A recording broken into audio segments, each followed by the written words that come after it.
히브리서 11장 1절로 6절의 말씀을 가지고 새해엔 어떻게 사시겠습니까? 라는 제목으로 이 시간 하나님의 말씀을 나누고자 합니다. 여러분, 2025년 새해의 첫 주일입니다. 올 한 해도 주님의 은혜와 평강이 우리 교회와 저와 여러분의 삶 가운데 가득하시기를 주님의 이름으로 축원합니다. 믿음으로 참 살기 어려운 시대인 것 같습니다. 왜냐하면 그만큼 우리 주변에는 유혹들이 많이 있기 때문이죠.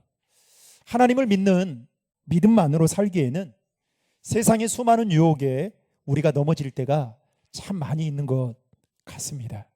더욱이 믿음으로 살기 어려운 이유는 오늘날 교회와 기독교와 심지어 목회자에 대해 많은 사람들이 부정적인 인식을 갖고 있다 보니 교회를 다니고 예수를 믿는다고 하면 먼저부터 비난부터 시작합니다. 그러다 보니까 믿음으로 살기 어렵다라고 이렇게 말씀하시는 분들도 더러 있습니다. 또 믿음으로 살기 어려운 또 하나의 궁극적인 이유는 저와 여러분이 믿는 그 하나님이 살아계시지만 보이지 않는다는 겁니다. 하나님을 믿기는 한데 보이지 않다 보니 얼마나 보이지 않는 하나님을 믿는다는 것이 어려운지, 그래서 믿기 어렵고 믿음으로 살기 어렵다라고 말씀하시는 분도 계십니다. 그럼에도 불구하고 우리는 믿음으로 살아야 됩니다. 왜냐하면 믿음으로 살아야 영원한 생명을 얻을 수 있고, 믿음으로 살 때 우리는 담대하게 세상으로부터 승리할 수 있기 때문입니다. 특별히 오늘은 신년 첫 주일입니다. 보여야 될 분들이 안 보이니까 마음이 아파요. 여러분, 어떤 마음으로 여러분 새해를 맞이하고 보내시고 계십니까? 오늘 말씀은 올해 우리 교회의 표어인 예배와 전도에 힘쓰는 교회라는 표어에 맞게 두 가지 측면에서 말씀을 좀 나눠 보려고 합니다. 하나는 믿음에 대한 것이고 또 하나는 예배에 대한 것입니다. 스페인 격언 중에 이런 말이 있습니다. 돈을 잃은 자는 큰 것을 잃은 자이고, 친구를 잃은 자는 더 큰 것을 잃은 자이고, 믿음을 잃은 자는 모든 것을 잃은 자이다. 즉 믿음이 삶의 원천이다라는 것입니다. 오늘 말씀인 히브리서 11장은 우리가 너무나도 잘 알고 있는 흔히 믿음장이라고 불리는 내용입니다. 히브리서 11장에 보면 믿음이 무엇이고 믿음으로 왜 살아야 되는지, 더 나아가서 믿음으로 살았던 믿음의 선진들에 대한 이야기가 기록되고 있습니다. 그래서 내일부터 시작되어지는 신년맞이 특별 새벽기도에도 이 히브리서 11장의 말씀을 가지고 좀 더 구체적으로 나눌까 싶습니다. 특별히 오늘 말씀을 통해 히브리서 기자는 믿음이 무엇인지에 대해서 세 가지로 말하고 있는데, 그 세 가지를 살펴보면서 우리의 믿음을 다시 한번 점검해보는 시간이 되었으면 좋겠습니다. 첫 번째로, 믿음은 무엇이냐? 바랄 수 없는 것을 바라게 하는 힘입니다 라는 것입니다. 여러분, 1절의 말씀을 다 함께 읽겠습니다. 믿음은 바라는 것들의 실상이요 보이지 않는 것들의 증거니. 아멘. 금방 읽었던 말씀에 보면 실상이라는 말이 나옵니다. 이 말은 헬라어로 히포스타시스라는 말인데, 이 말의 뜻은 아래에 서 있다, 아래에서 받쳐주다 라는 의미가 있습니다. 한마디로 말하면 토대와 기초라는 의미를 가지고 있습니다. 즉 집으로 표현하자면 집에 가장 집을 지을 때 뭐가 중요해요? 기초가 중요하겠죠. 토대가 중요하겠죠. 그게 중요한 겁니다. 즉 믿음이라는 것은 우리가 희망하는 것들에 대해서 확신을 가지고 견고히 서 있을 수 있도록 받쳐주는 확고한 토대이자 기초가 바로 믿음이다라는 것입니다. 여러분, 내일에 대한 희망과 소망은 내일이 있다라고 하는 믿음의 기초를 두고 있습니다. 만약에 이 믿음에 기초한 내일에 대한 확신이 없으면 여러분 어떨까요? 우리는 오늘 하루 매우 불안하며 근심하며 염려하며 살아가게 될 것입니다. 믿음에 기초한 내일에 대한 확신이 있기 때문에 우리는 내일에 대한 소망과 기대를 가지고 살아가는 것이죠. 따라서 우리가 무엇을 기대하고 바란다고 하는 그 밑바탕 가운데에는 무엇이 깔려져 있느냐? 믿음이 깔려져 있어야 된다는 것입니다. 그래서 믿음은 바랄 수 없는 것들조차도 바라게 하는 힘이 있다라고 히브리서 기자는 말하고 있는 것입니다. 두 번째로 믿음은 무엇이냐?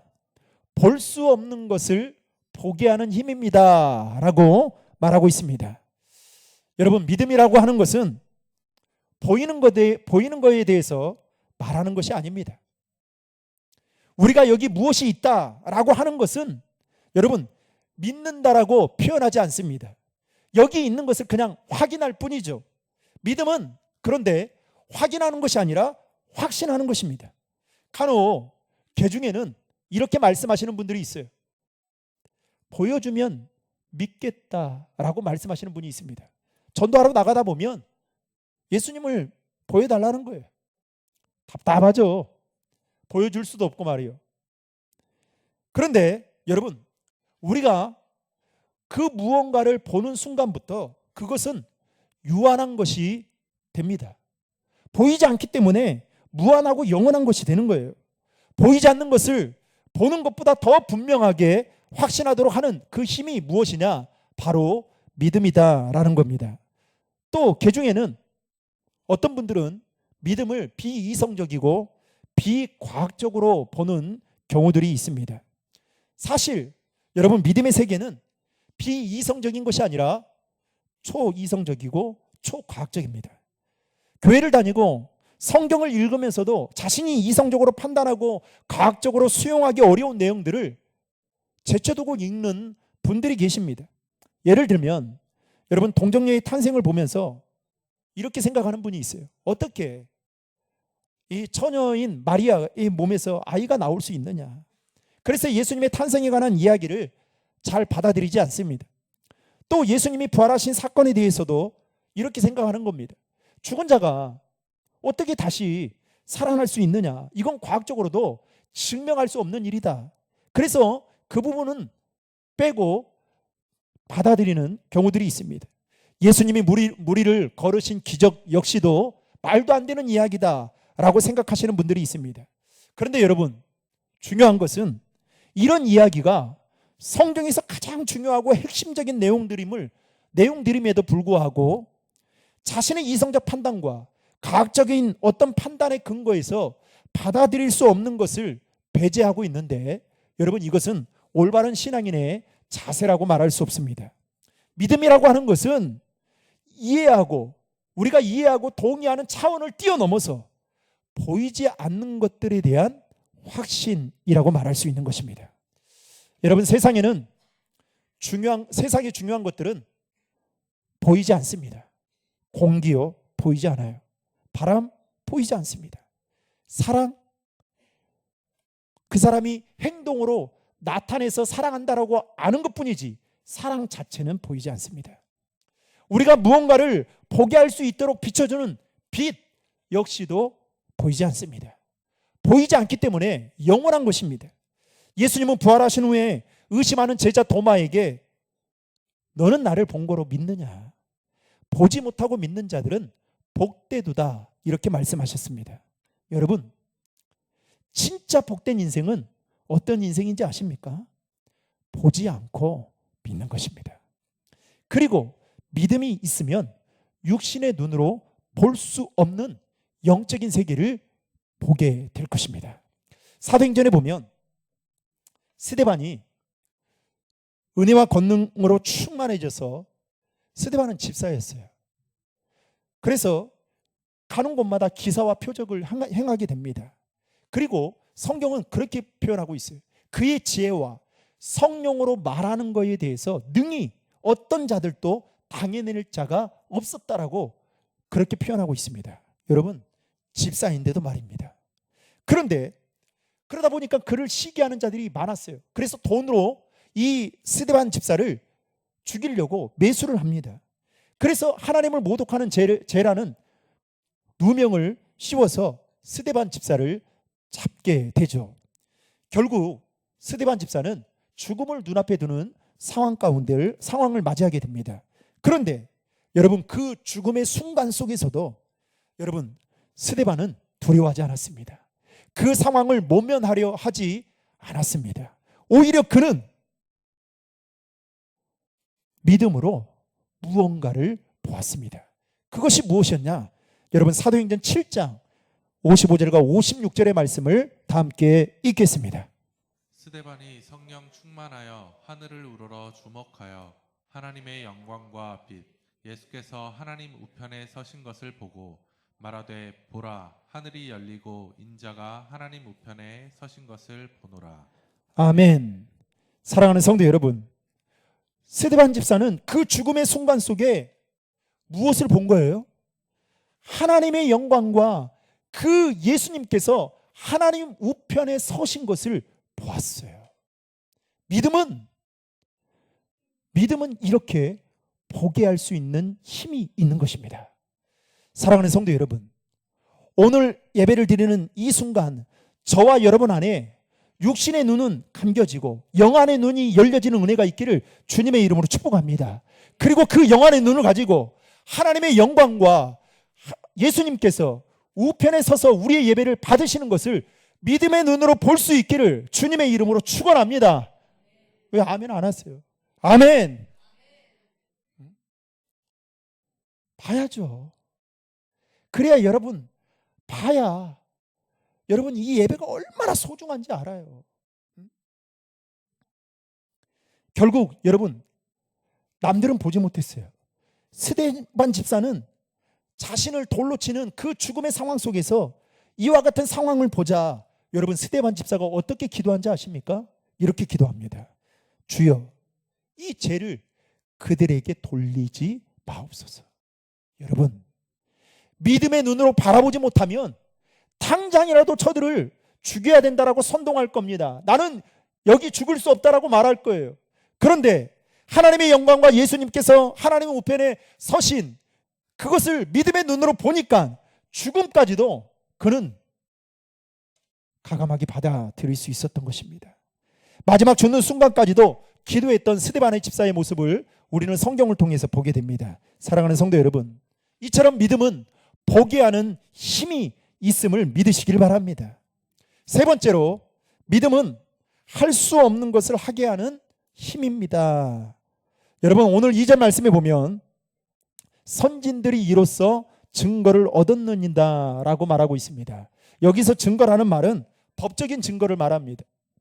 즉 믿음을 통해서 확실하고 분명한 결과를 보았다라는 겁니다.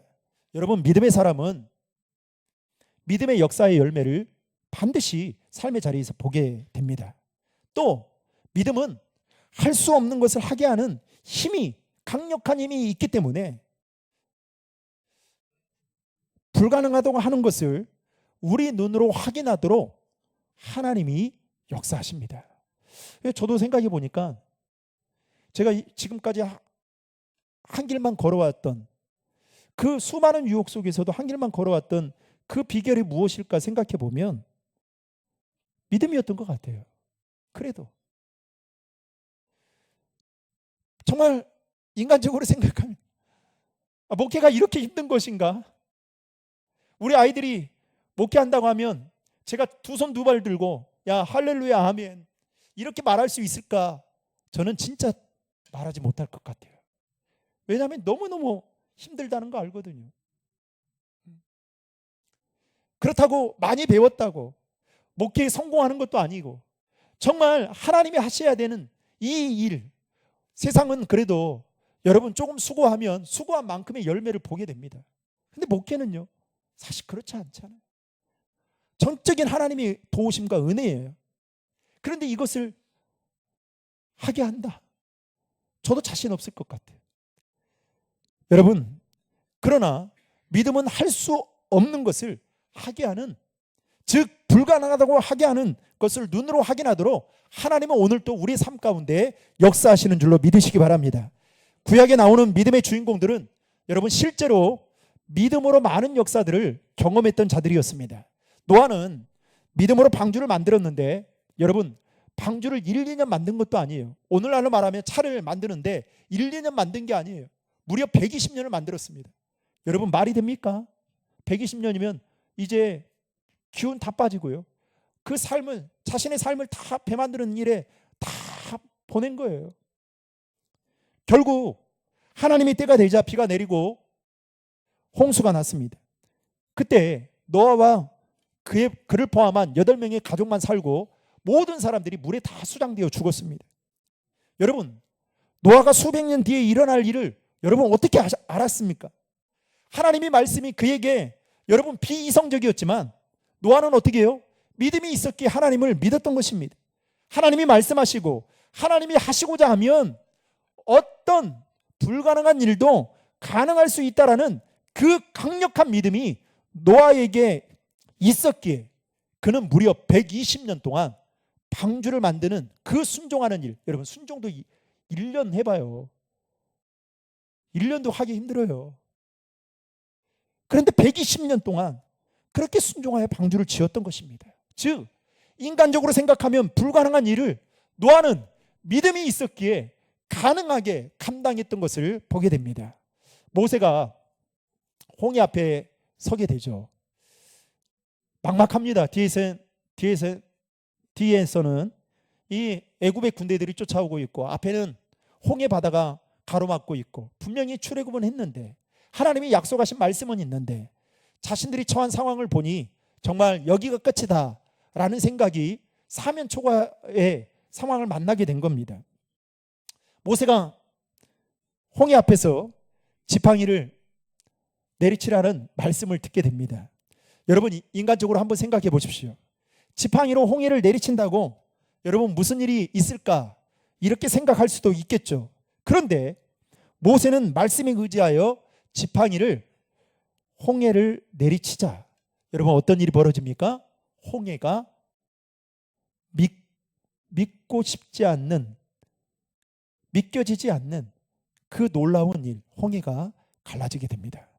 마른 땅이 나왔고 이스라엘 백성들은 홍해를 건너가서 살 수가 있었습니다. 여러분 하나님의 말씀에 행동하니까 믿음의 역사와 믿음의 증거를 모세는 경험하게 되었다라는 겁니다. 만약에 모세나 노아가 믿음이 없었다면 여러분 방주를 만드는 일이나 지팡이를 들어 홍해를 치는 일은 아마 한두 번 하다가 신용하다가 포기하고 말았을 것입니다. 그럼에도 불구하고 이들이 이렇게 행동할 수 있었던 것은 믿음이 있었기 때문입니다. 이처럼 믿음이라는 것은 할 수 없는 것을 하게 하는 힘이 있다라는 것입니다. 그래서 여러분 우리 교인들도 보면 뭐 봉사도 하고 또 이렇게 헌금도 하고 주일 성수도 하고 여러분 하잖아요. 그리고 또 섬기시는 분들도 있어요. 여러분 절대 그분들이 여유가 있고 시간적으로 여유가 있고 한가하고 돈이 많아서 여러분 섬기고 헌신하고 봉사하는 거 아니에요. 제가 우리 아이들하고도 어제 밥을 먹으면서 청년들이 어제 10시부터 나와가지고 2시까지 오프라인으로 모여가지고 성경 공부 예배 때만큼 나왔어요. 다 나왔어요. 안 나온 사람은 온라인으로 받고 얼마나 마음이 기쁜지요. 그 한금과 같은 시간을 하나님 말씀을 배우고 말씀대로 살려고 부단하는 청년들을 보면서 그래 이제 밥을 먹고 청년들에게 내가 차 사주겠다. 그랬더니 큰 거 시켜 먹어도 되냐? 큰 거 시켜 먹어라. 그랬더니 다 저만 빼놓고 다 큰 거 시켜 먹었어요. 나도 좀 큰 거 시켜주지. 내 돈 내는데. 근데 제가 생각해 봤어요. 여러분 목사라고 했어요. 섬기는 게 아니에요. 여유가 있었어요. 천만의 말씀이에요. 여러분 다 한 푼이 중요할 때예요. 그렇다고 여러분 누가 줍니까? 아니에요. 그런데 무엇 때문에 하는 거예요? 믿음 때문에 하는 거예요. 여러분 이걸 아셔야 돼요. 교회에서 하는 모든 그 일들은 누군가를 의식하고 하는 사람도 더러는 있겠지만 대다수의 사람들은 그 믿음 때문에 할 수 없는 상황 속에서도 봉사하고, 할 수 없는 상황에서도 주의를 지키고, 할 수 없는 상황 속에서도 하나님 앞에 예물까지 드리는, 여러분, 이처럼 믿음은 불가능한 것을 가능케 하는 힘이 있는 것입니다. 그러면 이런 믿음의 기초는 어디에 여러분 두고 있는 걸까요? 바로 하나님 말씀입니다. 오늘 우리에게 필요한 것은 본문 3절의 말씀인데요, 3절 말씀 한번 다 함께 읽겠습니다. 믿음으로 모든 세계가 하나님의 말씀으로 지어진 줄을 우리가 아나니 보이는 것은 나타난 것으로 말미암아 된 것이 아니니라. 아멘. 여러분, 믿음의 기초는 하나님의 말씀에 두어야 되는데, 금방 읽었던 히브리서 기자는 3절에 뭐라고 말하냐? 하나님께서 말씀하신 모든 것을 창조하셨다라는 이 믿음이 저와 여러분에게도 동일하게 있어야 된다라는 거예요. 오늘날 사람들의 삶의 방식은 그야말로 천차만별입니다. 물질로 사는 사람이 있고요, 지식으로 사는 사람이 있고요, 인기로 사는 사람이 있고요, 경험으로 사는 사람이 있고, 권력대로 사는 사람이 있고, 느낌대로 사는 사람이 있고, 유행 따라 사는 사람이 있고, 사상과 이념에 몰입해서 살아가는 사람이 있습니다. 그런데 여러분, 하나님은 저와 여러분들이 어떠한 삶을 살기를 원하실까요? 바로 믿음으로 살기를 원하십니다. 아멘. 하나님은 우리가 물질로, 지식으로, 경험으로, 권력으로, 느낌으로, 유행으로, 이념으로 살아가는 인생이 아니라 하나님의 말씀에 기초한 믿음대로 살기를 원하신다라는 거예요. 그래서 히브리서 11장에 보면 믿음으로 살았던 믿음의 영웅들에 대한 이야기가 기록되어 있는 것을 보게 됩니다. 그 첫 번째 인물이 누구냐? 오늘 우리 말씀에 보면 아벨이라고 하는 사람입니다. 여러분, 아벨은 아담과 하와의 둘째 아들이고 첫째 아들은 누굽니까? 가인입니다. 그런데 오늘 히브리서 11장에 보면 이 아벨이라는 인물이 첫 번째로 왜 나오고 있느냐? 역사적으로 앞에 있는 것도 있지만 여러분, 아벨을 통해서 주시는 믿음의 교훈이 매우 중요하기 때문에 앞에서 히브리서 기자는 거론하고 있는 것입니다. 즉, 아벨의 이야기는 어떤 이야기냐? 이제 믿음에 대한 이야기를 멈추고 무슨 이야기를 하려냐? 예배에 대한 이야기입니다. 아벨에 대한 이야기는, 아벨에 대한 교훈은 즉 예배에 관한 교훈인 것입니다. 예배가 중요하기 때문에 아벨의 이야기를 믿음의 사람들 중에 가장 먼저 거론하고 있는 것입니다. 여러분, 아담과 하와가 에덴 동산에서 쫓겨난 뒤에 여러 가지 노동을 하게 되죠. 첫째 아들 가인은 농사를 짓게 되고 둘째 아들 아벨은 양치는 자가 됩니다. 가인과 아벨은 하나님께 똑같이 예배를 드렸습니다. 그런데 예배의 결과는 달랐습니다. 창세기 4장 4절과 5절 말씀에 보면 이렇게 이야기합니다. 같이 읽겠습니다. 아벨은 자기도 양의 첫 새끼와 그 기름으로 드렸더니 여호와께서 아벨과 그의 제물은 받으셨으나 가인과 그의 제물은 받지 아니하신지라. 가인이 몹시 분하여 안색이 변하니. 아멘. 여러분, 색칠한 부분을 눈여겨보십시오. 정확하게 말하면 하나님은 아벨과 그 제물은 받으셨지만 가인과 그의 제물은 뭐하지 않았다고요? 받지 아니하셨다라고 말하고 있습니다. 여러분, 이 제사라는 말은 오늘날로 바꿔 말하면 예배라고 말할 수 있습니다. 우리가 예배에 대해서 한 가지 알아야 될 것은 금방 읽었던 말씀의 추론해 보면 모든 예배는 다 똑같지 않다는 것입니다. 우리가 드리는 예배 가운데에는 소위 하나님이 기뻐 받으시는 아벨과 같은 예배가 있고, 반대로 하나님이 기뻐 받지 아니하는 가인과 같은 예배이 있다라는 거죠. 그러면 이렇게 생각해 봐야 되겠죠. 나는 지금 하나님이 기뻐 받으시는 예배를 드리기 위해 힘쓰고 있는가? 지금 내가 드리는 이 예배는 하나님이 기뻐 받을 만한 예배인가? 생각해 보지 않을 수가 없습니다. 여러분, 가인과 아벨의 예배의 차이가 무엇입니까? 오늘 본문 4절이 그 해답을 가르쳐 주고 있습니다. 4절의 말씀 다 함께 읽겠습니다. 믿음으로 아벨은 가인보다 더 나은 제사를 하나님께 드림으로 의로운 자라 하시는 증거를 얻었으니 하나님이 그 예물에 대하여 증언하심이라.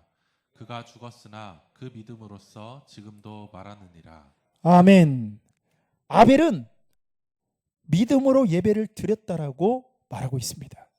반대로 가인도 예배를 드렸어요. 종교적인 의례와 형식을 갖추어서 예배를 드렸지만 여러분, 반대로 생각하면 가인은 믿음으로 예배를 드리지 않았다는 것을 우리는 찾아볼 수 있는 것입니다. 여러분, 이 자리에 나와서 하나님 앞에 예배를 드릴 때 두 종류의 사람이 있다라고 저는 생각합니다. 가인과 같이 예배를 드리는 사람이 있고 반대로 아벨과 같이 예배를 드리는 사람이 있을 겁니다. 쉽게 말하면 믿음으로 예배를 드리는 사람이 있고 반대로 그렇지 않은 마음으로 예배를 드리는 사람이 있겠죠. 바라기는 저는 우리 신도림 조항의 모든 성도들이 올 한 해 아벨과 같이 믿음으로 하나님 앞에 예배 드릴 수 있는, 그래서 하나님이 기뻐 받으시는 예배자가 되기를 주님의 이름으로 축복합니다. 이제 말씀을 맺겠습니다. 요한복음 4장에 보면 하나님은 오늘도 예배하는 자를 찾는다고 말씀하고 계십니다. 여러분, 예배는 누가 드릴 수 있느냐? 믿음이 있는 자가 드릴 수 있어요. 믿음이 없으면 절대로 예배를 드릴 수 없습니다. 예배 드리는 시간이 아깝게 느껴질 것입니다. 아니, 믿음 없이 드리는 예배는 기쁨이 없고요, 나에게 고역이라고 느껴지게 될 것입니다. 그러나 믿음을 갖고 예배를 드리면 우리 안에 세상에서 맛보지 못한 그 기쁨을, 희열을, 그 은혜를, 주님의 놀라우신 사랑을 예배를 통해 경험하게 될 것입니다. 사랑하는 성도 여러분, 하나님은 똑똑하고 잘나고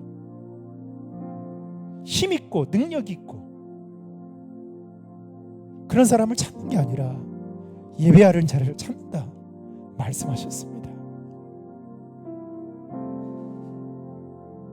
믿음으로 사는 자가 가장 중요하게 여겨야 될 것은 누가 뭐라 해도 예배일 것입니다. 그러므로 주일에 하나님 앞에 예배 드리는 것을 여러분 목숨처럼 귀하게 여길 수 있기를 바랍니다. 어찌 보면 여러분, 오늘 드리는 이 예배가 저와 여러분의 인생의 마지막 예배일 수 있어요.